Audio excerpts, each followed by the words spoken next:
decided to implement it myself. Now the Browns offense will stay on the field as they'll go for 2 here.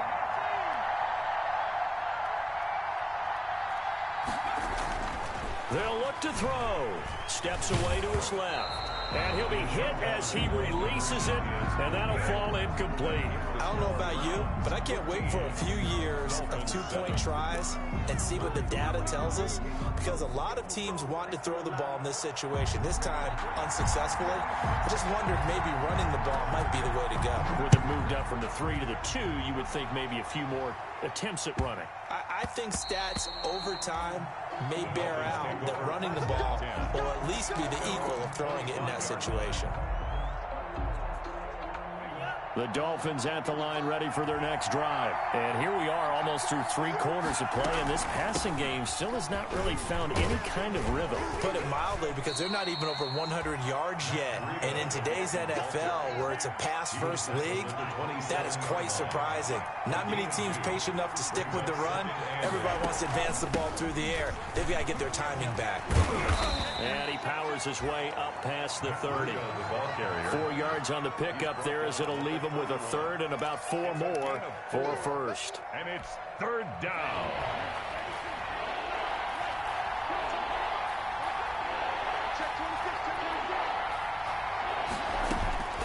Here's Tagovailoa to throw. Throw left side complete. It's Grant. And he'll be taken down, but not before they work it across midfield. His first catch, and it's a pretty big one. They get the conversion on 3rd down. And the Dolphin first down. Here's Tagovailoa on 1st and 10. Man open, it's Goodwin. And he'll take this into the end zone. Now, hold on here. We do have a flag down. So let's see what this is about. And yes, they want the points, so they will decline the penalty. No question there. You don't think they spent a couple seconds mulling over what the penalty would do for them? I don't even know why they asked the sideline. Not at all. When you put the ball in the end zone on a takeaway, take the points and keep moving. And the Dolphins will again line up and go for 2. Now Tua. Goes right side. And he's got it. So they went ahead and went for 2 to tie the game, and it works out. Jason Sanders to kick off for Miami. So a tie ball game here as the kick's away.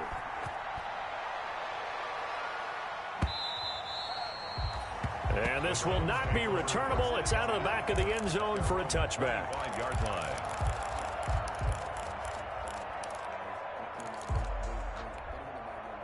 The Cleveland offense ready to go. And their lead has evaporated in this 3rd quarter. It's tied once more as they begin with a 1st and 10. He's going to rifle one deep left side. Into double coverage, and it's intercepted. Picked up by Xavier Howard. Defensively that time, they were in zone coverage. As a rookie QB, what lesson can you learn there? Well, understand this. You saw zone in college, and the defensive backs reacted, but they don't react like they do on this level.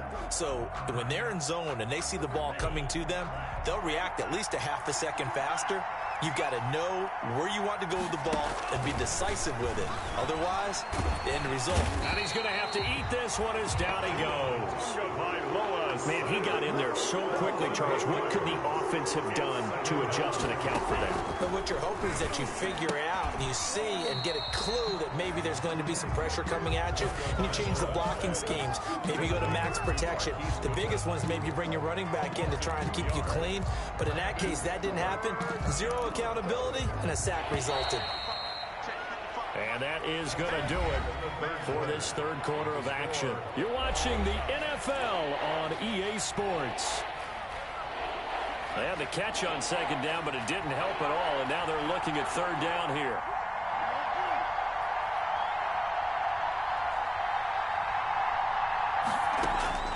Tagovailoa working out of the gun. He'll find Goodwin here on the right side.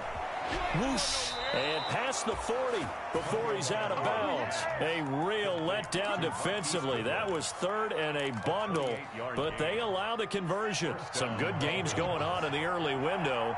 This might be the best of the bunch. Play action. Now it's Tua. That's complete right side to Gabriel. And he will finally be taken out of bounds. It's a big play there for Miami. 44 yards. 44 yards. I think this defense was still trying to recover from that last play, so you wonder if they were ready for this one. You have to imagine their defensive coaches are yelling at them to get focused, because if they don't, more plays like that will result in giving up. And he will take it in for a Dolphins touchdown. Complete. Matt Breida, his 5th touchdown now on the year. And the Dolphins have broken our tie as they take the lead. His kick is... CD, it seemed like they were so focused on the guys out wide, they forgot about him out of the backfield. That's a really good point, because you've got to communicate, and oftentimes when you start counting receivers, that's exactly what you do. You start from the widest receiver, work your way inside. Who gets lost sometimes? The back in the backfield. That's exactly what happened there. And he got into the end zone. And he'll take it a yard or so past the 20, call it the 21. 1st and 10 at their own 21-yard line.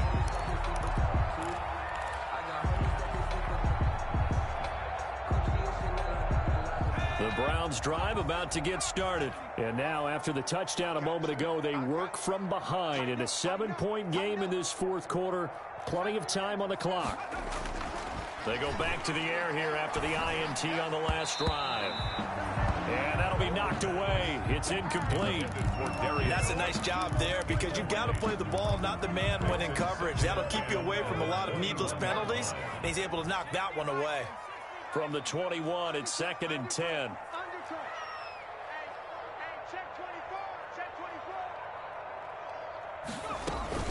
They give the Chubb out of the gun. And he'll be taken down, but not before they work it across midfield. He's able to rip off 32 on that one. It's a 1st down. So the line of scrimmage moves all the way across the 50 now as they come up 1st and 10. He'll look to throw. That's out to Chubb, complete. A good rally to the football keeps him to only a yard, and it's 2nd down. Well, offensively, that's the mismatch that you want. You want to force a linebacker to try and cover your back out of the backfield, out in some open space. But linebackers nowadays, they run like backs, and they take a lot of pride in covering. What a nice play he made there in the open field. Under 4 to go now as the clock runs, and they come up on 2nd down.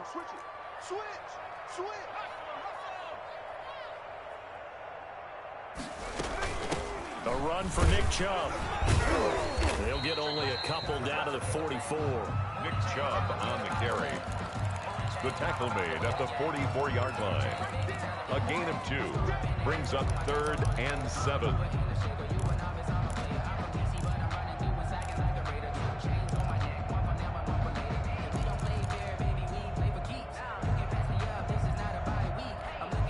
The Browns on 3rd down. They've hit 4 of 7. This is 3rd and 7.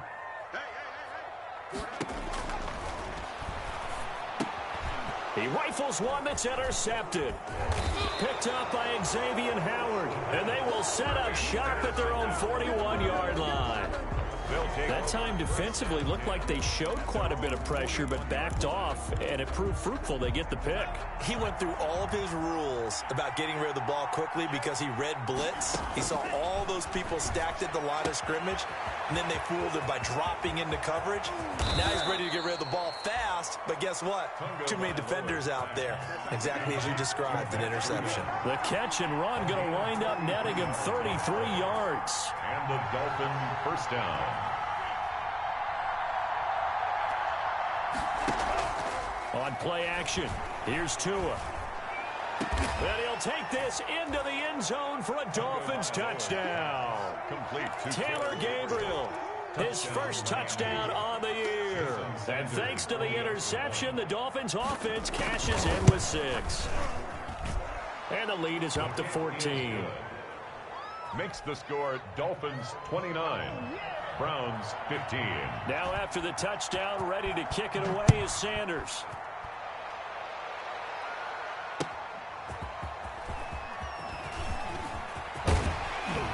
And he's up across the 25 and down at the 28. At their own 28-yard line.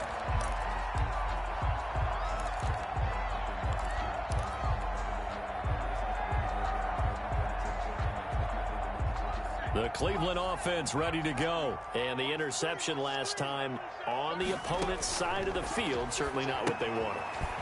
Put it mildly, that is so frustrating because that signifies there's a drive going on. You're in a good spot, great place to run some of your best offense.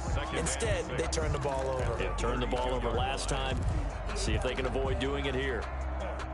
4 yards on that last completion, so that sets up 2nd and 6.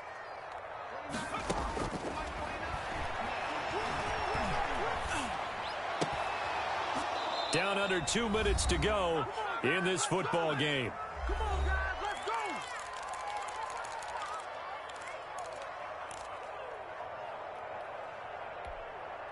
So the Browns in possession of the football here as we get you reset.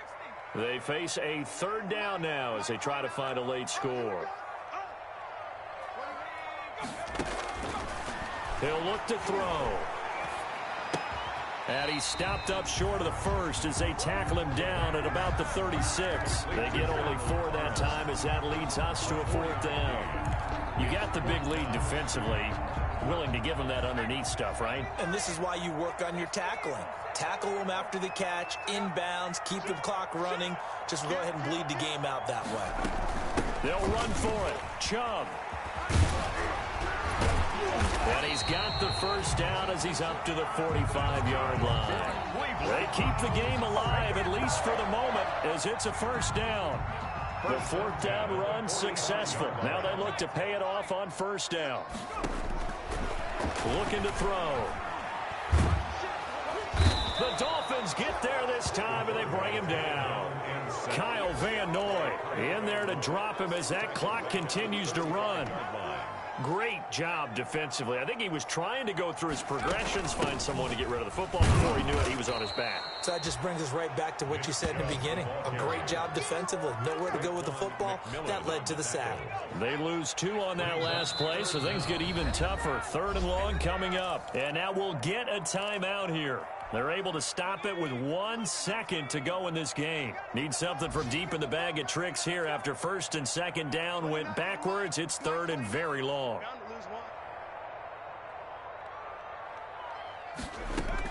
One final shot. They'll look to throw. Forced out to his left.